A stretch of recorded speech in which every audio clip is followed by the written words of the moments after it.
Sejam bem-vindos todos à presença do Senhor para mais um dia de culto e aprendizado da sua palavra. Primeiro livro de Reis, capítulo 17, versos 8 em diante. Diz assim o texto sagrado: Então a palavra do Senhor veio a Elias dizendo: Levante-se e vá a Sarepta, que pertence a Sidom, e fique por lá. Ali ordenei a uma viúva que dê comida para você. Então ele se levantou e foi a Sarepta.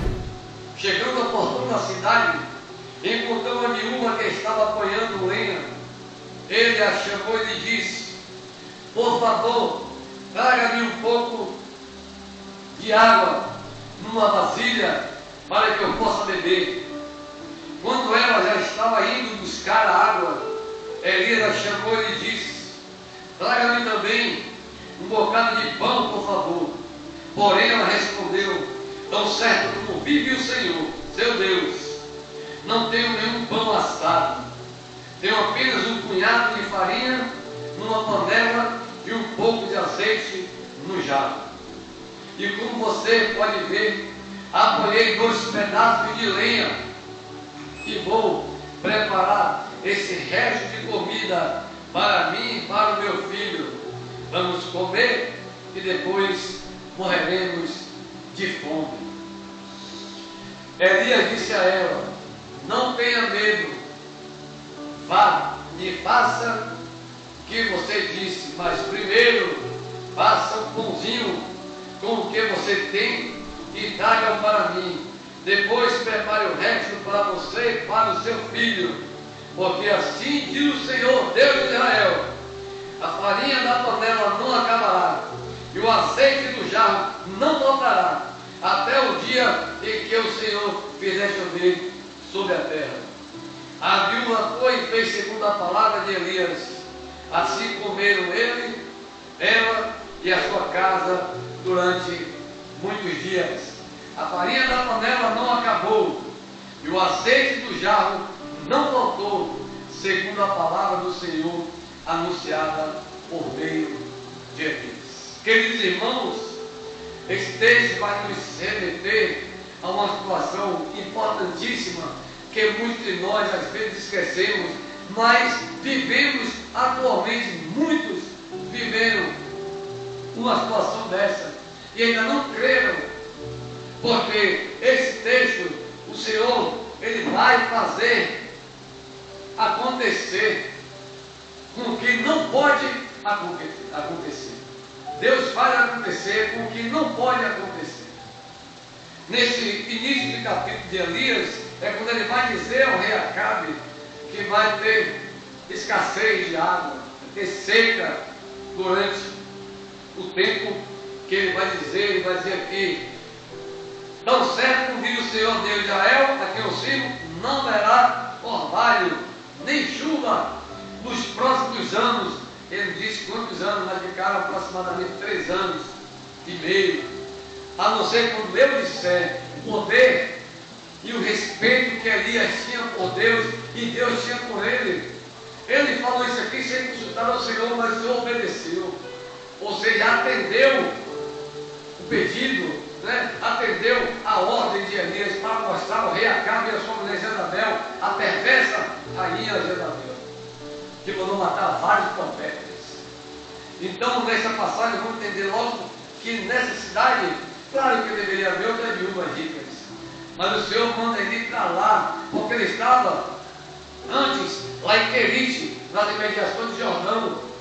O Senhor diz lá, depois que ele diz isso ao Acabe, Deus diz ele: lá, se esconda lá, muito Querite, lá perto de Jordão, e lá que eu alimentarei você com os corvos levarão comida para você todos os dias, e você beberá água do Jordão. Mas quando a água do Jordão secou, o Senhor agora manda Elias sair de lá e para uma cidade fenícia. Olha como esse povo andava naquela época. De Querite para Sidom eram 50 quilômetros, querido. Pense aí nessa caminhada. 50 quilômetros, já tinha andado 10. Ele mandou agora mais 50. Ele passeou voltar, vá, e lá você vai encontrar uma viúva. E essa mulher pobre, que diz a ele, vou fazer esse resto de comida aqui, depois eu vou morrer de fome, porque ele não tinha comida. Mas aqui nós vamos entender duas coisas importantes. Primeiro, a obediência que Elias teve de obedecer a Deus e ir até essa cidade. Fenícia, que era uma cidade que ainda Jezabel tinha domínio. E ele ainda corria risco, porque ela estava procurando ele para matar. E ele vai para lá, e lá ele encontra essa viúva que não tinha nada. E pela fé, a outra característica desse texto é que vai nos ensinar a fé que essa mulher teve e obedeceu e atendeu, porque ela olhou para Elias e viu nele que ele era um homem de Deus. Não se sabe porque os profetas eram conhecidos pelo rosto. Ninguém sabe se eles tinham algum sinal, não tinham alguma característica diferente, mas as pessoas conheciam os profetas só no olhar, irmão. Sabia que era um homem de Deus, ela confiou nele como homem de Deus e teve fé no Deus dele. O texto não vai dizer que ela era uma mulher temente a Deus, mas em tudo indica, quando ela fala o seu Deus, ela crê através do profeta. Ele diz, vá e não se preocupe. Elias ficou na casa dessa mulher aproximadamente 2 anos. E quanto mais ela tirava farinha, a farinha rendia. Quanto mais tirava o azeite rendia. Queridos, isso é fé. Nós que estamos aqui hoje, na presença de Deus, congregando com os irmãos, nós temos que começar a crer nisso, querido. As pessoas que são profissionais têm que começar a entender que a sua profissão é importante para Deus.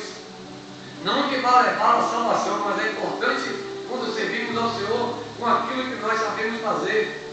Porque temos que fazer de bom grado, temos que ter confiança. Imagina essa mulher, não tinha nada. Como é que ela não tinha nada e ele iria dar um pão a um estranho e morrer de fome com o seu filho? Será que Deus já permite isso? Jamais. A Bíblia toda retrata Deus jamais deixou ninguém sem provisão. Todos aqueles que obedeceram, todos aqueles que caminharam com o Senhor, Ele não desamparou. Como eu disse a Josué, não tenha medo, seja forte, vá, estarei com você enquanto você estiver comigo. Jamais desampararei vocês. Queridos, Deus jamais nos desamparará. Nós temos que crer nisso, nos apegarmos a isso, em nome de Jesus. Não importa o tempo que eu estou aqui, não importa o tempo que eu vou estudar a Bíblia, não importa o tempo que eu vou pregar a palavra, não importa o tempo que eu vou para a igreja, o importante é servir a Deus, ter confiança como essa criatura teve. Então o Senhor, Ele faz acontecer com quem não pode acontecer. Não tenha dúvida disso. Quem era para dar errado, Deus vai dar certo. Lembramos de Tamar, está lá em Gênesis no capítulo 38, dos versos 13 a 30. Tamar era uma mulher que tinha tudo para dar errado, mas Deus fez com que desse certo, porque ela casou com um filho de Judá, chamado Só que Judá, com o filho morre, e ela fica viúva, e naquela época tinha a lei do levirato, ou seja, quando o irmão morria e a cunhada ficava sem o filho, o próximo irmão assumia ela para ter geração, para ter filhos. Ele morreu, não deixou filhos, desagradando a Deus, porque não queria ter filhos.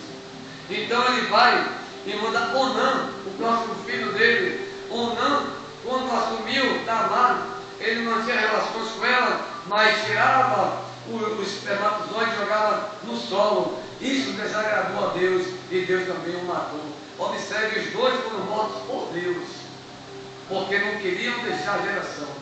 E Judá então promete a ela que seu filho mais novo, Selá, quando tivesse na idade adulta, daria a ela, só que ele não cumpriu a promessa. E quando ele vai para a cidade encontrar com seus fazer seus negócios, encontra no caminho, está lá então, se veste como prostituta, e espera no caminho, e então ele mantém relações com ela sem saber que ela era a nora dele, para estar vestida como prostituta. E quando ele volta depois de um tempo, ela pede a ele então uma garantia. Ele vai mandar um cabrito, então me deu uma garantia. Ah, mas como é que posso dar garantia? E ela vai pedir a ele o selo, o cordão e o cajado que estava com ele, que pertencia a ele, porque ele era conhecido por esses 3 objetos. Como o senhor feudal da época, um cara, um homem rico e poderoso, então ele dá isso a ela. Com o tempo, com o passar do tempo, durante toda a história, ele vai dizer então: ah, a sua nora se prostituiu. Então ele manda chamar ela para matar. Quando ela chega próximo, que o pessoal pega ela, ela diz: não, mas eu estou grávida do Senhor. E ele então vai discutir com ela, mas eu tenho os objetos. A quem pertence esse objeto? Aí ele mostra o selo, o cordão e o cajado. E ele então se entristece. E pelo erro dele cometido, ele agora traz ela para próximo da família. E ela então está grávida de 2 filhos, homens, gêmeos, Pérez e Zera. Zera, como os 2 eram gêmeos, a parteira não ia saber quem era o primogênito, porque tinha a questão da primogenitura, que era oferecida a Deus. Então, o menino bota a mão para fora, ela bota uma fita vermelha, e esse menino bota a mão para dentro, porque ele estava fora da posição. Então, na certa, tentando se mexer, colocou o braço, ela achou que ele ia nascer primeiro, amarra uma fita vermelha e ele recolhe. E quando ele recolhe e se ajeita, nasce então Pérez, os 2 ascendentes de Jesus. Olha como Deus trabalha nas nossas vidas e nós não temos fé. Tamar tinha tudo para dar errado na vida dela, tudo para dar errado, até com prostituta, se fosse o caso.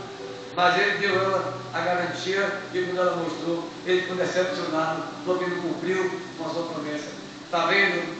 Deus não deixa nada passar, irmão. Nada passa aos olhos do Senhor. Quando ele tem um propósito com cada um de nós, cumpre. Quando ele tem uma promessa em nossas vidas, ele cumpre. Ele não ia permitir que Judá escapasse desse problema. Ele não cumpriu com a promessa feita a ela quando o filho dele mais novo crescesse, daria ele casamento. Ela esperou, mas ele assim não fez. Raabe era uma prostituta cananeia. Nós conhecemos a história errada. Os espias enviados por Moisés vai até a cidade e lá eles estão perseguidos e ela então esconde eles na casa dela. Tinha tudo para dar errado, porque primeiro era prostituta e era cananeia, não fazia parte do povo de Israel. E na fuga ela vai dizer: olha, o que eu posso fazer no dia que nós viermos, que as cidades muralhas irão cair, porque o seu Deus vai derrubar essas muralhas. Coloque um lençol, porque a sua casa não será atingida. Salmo diz isso a ela. Então ela vai. E quando Josué cerca a cidade por 7 dias, dando 7 voltas, e começa a tocar de trombetas, que as muralhas desabam, os portões caem de Jericó, somente a casa de Raabe ficou inteira, e o Senhor trouxe ela, e ela casou com Salmo, que lhe deu um filho chamado Boaz, outro ascendente de Jesus. Quando Deus quer, é assim que Ele faz. Ele pega as coisas do mundo que ninguém entende e faz dar certo. E o pior, as pessoas continuam sem entender, porque Deus pegou aquilo que não tinha nada a ver e de repente fez a coisa acontecer. Aos nossos olhos, nós ficamos duvidosos, mas quando nós temos fé, o Senhor nos abraça. Ele derrama sobre nós a graça dele, de graça, a graça de graça, imerecida, porque é promessa dele que ele não nos abandonará. Irmão, nós precisamos compreender isso.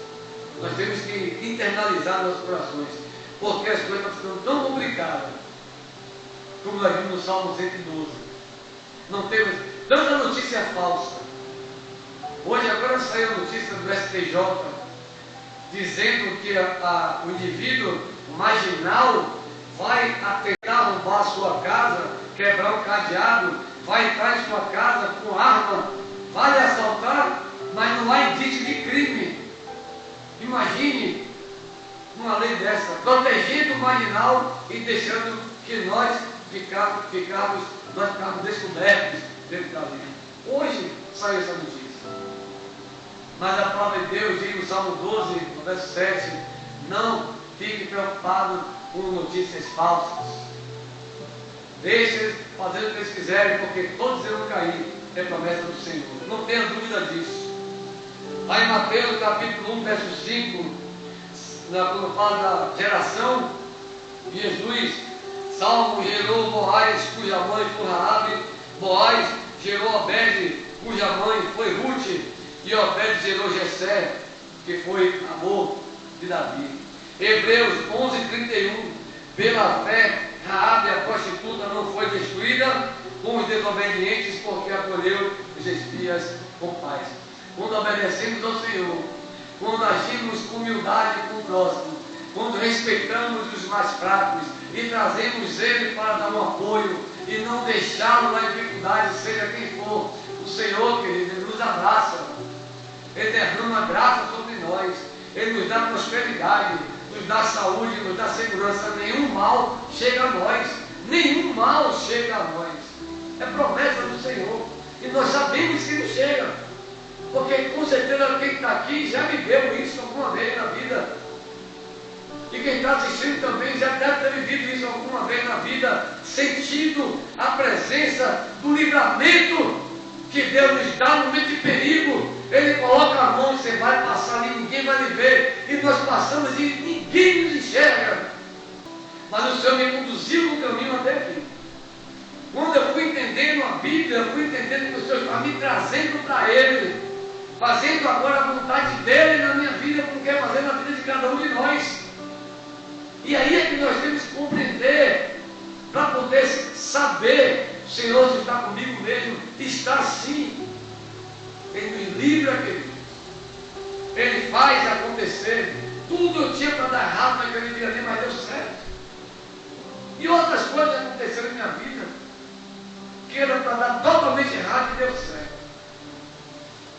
Ruth era uma mulher moabita, que tinha tudo também para dar errado.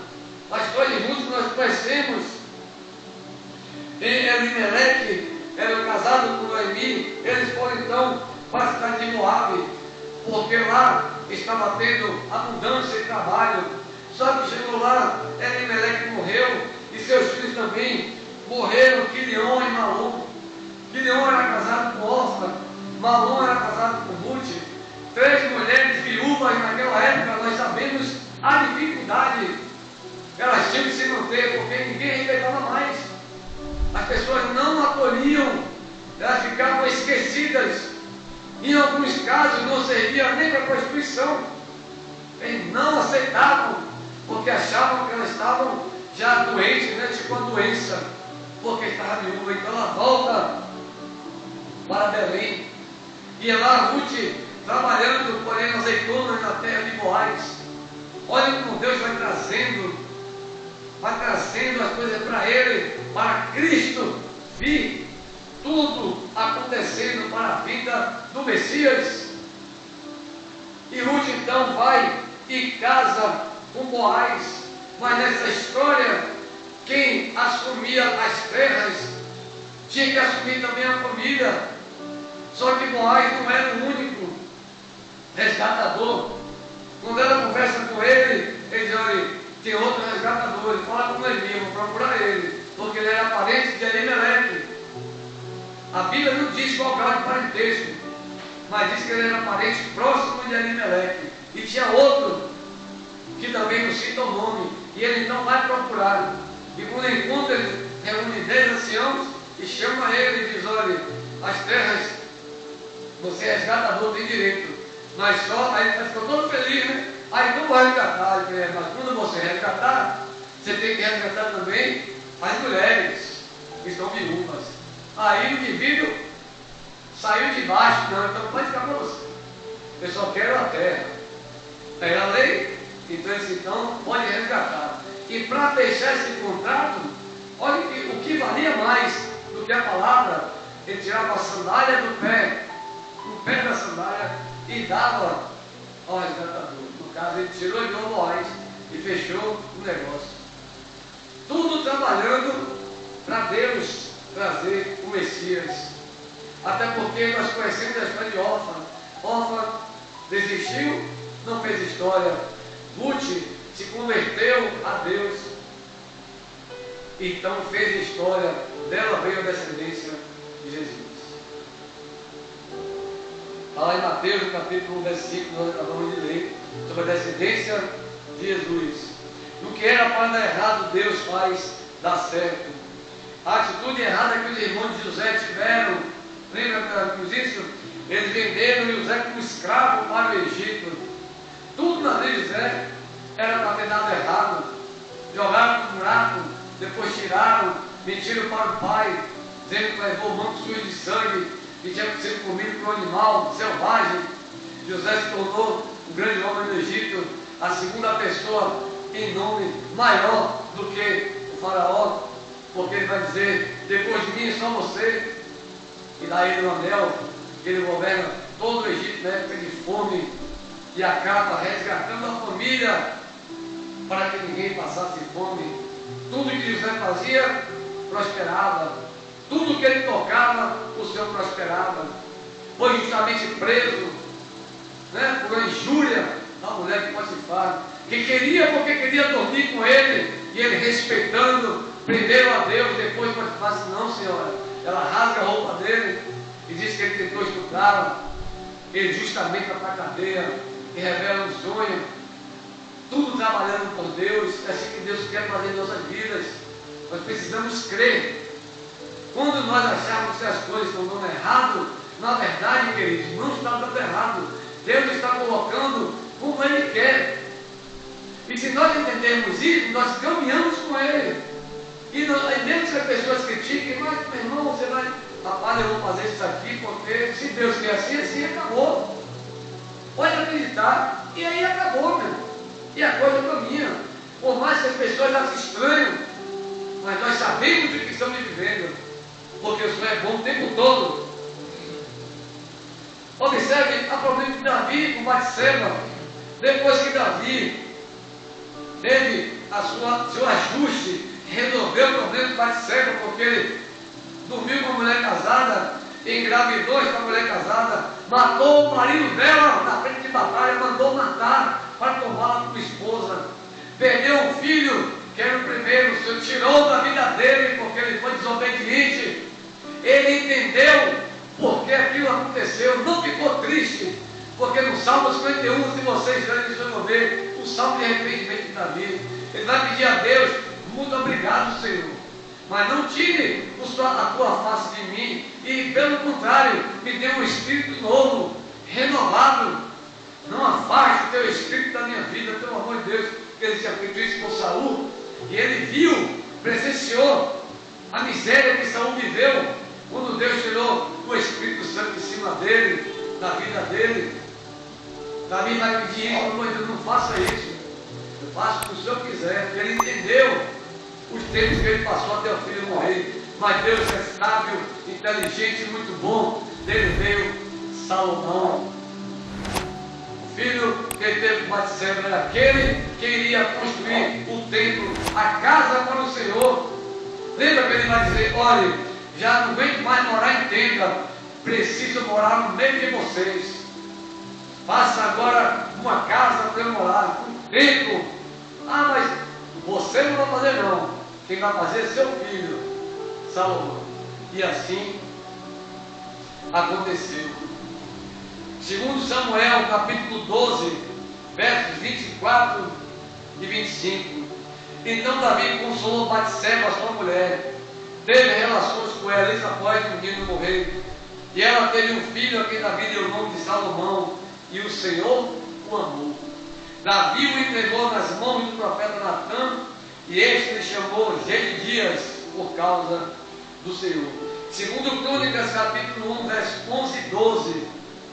Deus disse a Salomão, visto que foi este o desejo do seu coração, porque ele não pediu riqueza, não pediu vingança, não pediu para matar os inimigos, não pediu nada contra o povo. Ele pediu apenas sabedoria. Senhor, dê-me sabedoria para comandar esse povo enorme que o Senhor está colocando em minhas mãos. Eu sou jovem.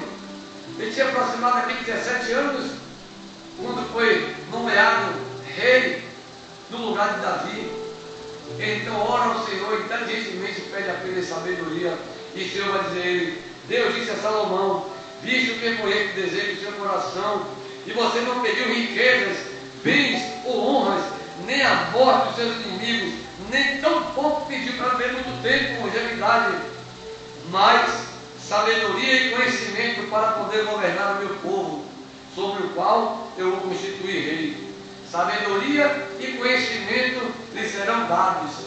Aí Deus vai dizer mais a ele: como Deus é fantástico.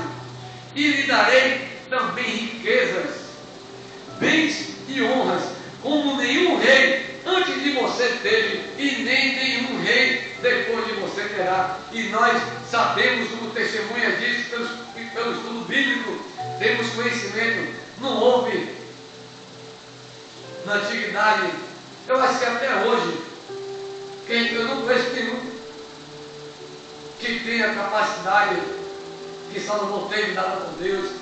Foi um homem muito sábio e rico. Foi o mais sábio da história da antiguidade, mais rico que a Bíblia trouxe. Depois, antes dele não teve ninguém. Depois dele não teve mais ninguém. Bem? A rejeição dos judeus e a sua consequente transgressão também se redundou em riqueza para o mundo e salvação para os gentios. Está lá em Romanos, no capítulo 11, versos 11 e 12. Então eu pergunto: será que eles tropeçaram para que caíssem? De modo nenhum. Mas, pela transgressão deles, a salvação chegou aos gentios, para fazer com que os judeus ficassem com ciúmes. Ora, se a transgressão deles resultou em riqueza para o mundo, e a diminuição deles resultou em riqueza para os gentios, quanto mais a plenitude deles. Quanto mais, se nós formos fiéis à palavra do Senhor, quanto mais nós formos humildes, quanto mais nós buscarmos ajudar o próximo, quanto mais nós afastamos dos pecados, quanto mais entregamos nossas vidas a Deus, quanto mais fazer a obra do Senhor, quanto mais nos arrepender dos nossos pecados, nos converter a Deus e seguir o caminho na fé em Jesus Cristo, porque Ele disse: eu sou o caminho, a verdade e a vida. Ninguém vai ao Pai se não for por mim. Ele é o nosso intermediário entre o mundo e o Senhor. Ele é o nosso grande advogado entre o homem e Deus. O Senhor Ele é o eu sou, o eu grande sou, Jesus. Amém? De acordo com Romanos 8, 28, sabemos que todas as coisas cooperam para o bem daqueles que amam a Deus, daqueles que são chamados segundo o seu propósito. Irmão, você tem um propósito com o Senhor. Você tem um propósito com o Senhor. Vocês têm um propósito com o Senhor. Todos nós temos um propósito. Ele nos chama. O importante é que nós estejamos atentos. Por que eu estou dizendo isso? Porque eu não tinha, você falou aqui, eu não levava fé nessa coisa do Espírito Santo. Eu não acreditava nisso. Eu achava que era conversa fiada, era balela. Quando eu comecei a estudar a Bíblia, me dedicar na palavra do Senhor que foi me trazendo, desde a doutrina espírita, quando eu fazia, já estava nas últimas palestras, frequentando, ele foi me mostrando outros caminhos, e eu comecei a ver as pessoas de forma diferente. Eu comecei a entender o mundo de forma diferente, porque não tem como, irmão, não tem como você conhecer Cristo e ver as coisas da mesma forma que você via antes. Não existe. Não tem como de você, sem pureza d'alma, sem demagogia, sem hipocrisia, sem nenhuma, como é que a pessoa chama, fanatismo. fato, não tem como, a gente começa a ver tudo diferente. Infelizmente as pessoas não querem isso, querem viver do jeito que acham que devem viver. Mas o Senhor coloca a mão, Ele tira, Ele nos livra, se Ele separar cada um de nós aqui para o propósito dele, tenho certeza que nós não iremos entender, como eu também não entendi no início. Levei tempo para compreender. Tive que estudar, tive que perguntar, fazer curso de igreja, perguntar pastor, ir para a Bíblia, comprar livros, meter a cara e estudar. E o Espírito Santo ele vai entrando no meu batismo, eu sentia a presença do Espírito Santo e eu vi as coisas como se modificaram. É como uma nuvem escura que começou a ir clareando e abrindo o caminho, e eu vendo aquela claridade na minha frente. Eu sentia a presença do Espírito de Deus. Então Deus faz acontecer. Eu tinha tudo para dar errado. Eu tenho certeza disso, minha vida ia dar errado. Mas Ele me trouxe e minha vida começou a dar certo. Dá certo. Aí você está me dizendo, mas você não é rico. Eu tenho riqueza maior na minha vida, Jesus. Onde estiver o seu tesouro, aí vai estar o seu coração, está lá em Mateus. O meu tesouro está em Cristo. Eu não preciso mais de nada. Estou aqui pronto para servir o Senhor. Eu desejo com o meu coração que vocês também, todos, quando receberem o teu propósito, chegar o momento, se entreguem ao Senhor. Não vão perder nada. Vão ser criticados, como eu fui. Né? As primeiras pessoas que se afastam de nós é a nossa família. Não tenho dúvida disso. Mas se ficarmos preocupados com isso, não caminharemos com Jesus. Porque Jesus vai dizer, se você não abrir mão, não vai adiantar. Abra mão, não é desprezar, é amar o Senhor. E Ele vai fazer dar certo. Porque Ele é capaz, é o único que pode fazer dar certo. Amém? Tudo que Deus faz é bom e perfeito. Lá em Gênesis, no capítulo 1, verso 31, durante a criação, Deus viu tudo que havia feito e eis que era muito bom. Houve tarde e manhã. Isso era o sexto dia. E depois Ele fez o homem, a sua imagem e semelhança. E o homem cai em desobediência. E trazemos essa queda até os dias atuais. Mas se nós ficarmos ansiosos com o dia de amanhã, não caminharemos com o Senhor. Palavra de Jesus. Não fiquem ansiosos com o que vai vestir, com o que vai comer, com o que vai fazer amanhã. Esqueça tudo isso. Mateus 6,33. Busque primeiro o reino de Deus e a sua justiça. E todas, Ele não limita, diz todas as coisas que vocês precisam lhe serão dadas. Quem crê, diga amém.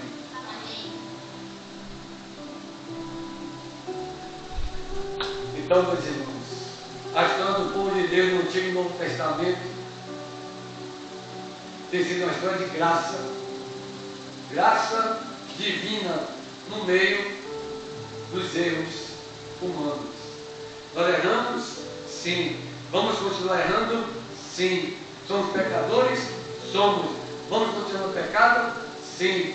Mas quando nós erramos, os verdadeiros cristãos, quando erram, ou quando sentem que vai pecar, se arrepende, automaticamente o Espírito Santo vem e abranda e afasta. Livra a tentação. Não há tentação que vença o poder de Deus. É simples. Observe uma coisa que eu vou dizer para vocês aqui agora. Se eu estiver mentindo e for verdade, vocês digam. Desde quando eu era jovem até o dia atual, comentei isso ontem aqui.